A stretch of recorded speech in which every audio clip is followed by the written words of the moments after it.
1992, being at an investment conference with a dear friend of mine, Doug Casey, Mm. truly a unique human being. And I remember Doug saying from the podium, "Cash is trash." we were in a panel, and I grabbed the mic and I said, "Doug, if that's so, give me yours." Uh, Oh, I God. know you well. I happen to know you have a lot. And I That's- remember the immediate chuckle I got out of Doug Casey. Now, why did he chuckle? And let's talk about cash. I'm delighted that you gave me the chance to answer this question, by the way.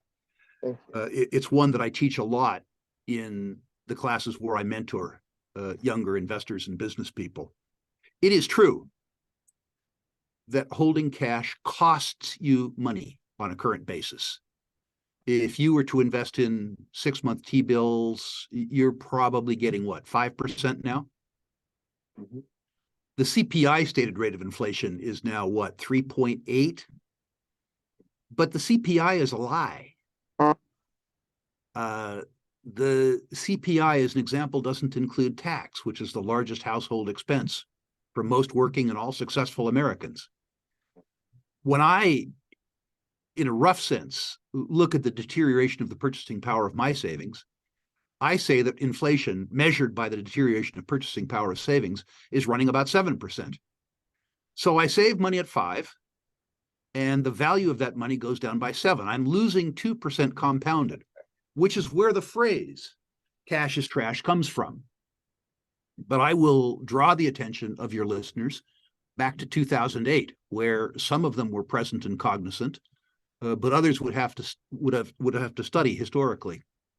I came into 2008 with a lot of liquidity, having experienced periods of time earlier in my life when I had no liquidity. The consequence of having the liquidity, Andrew, is that I had the tools and the courage to take advantage of a circumstance where other people didn't have liquidity, and where some of the people who did have liquidity didn't have the courage to take advantage of it. What that meant was that 2009, which was a horrific year for most investors, was, in percentage terms, one of the best investment years of my life.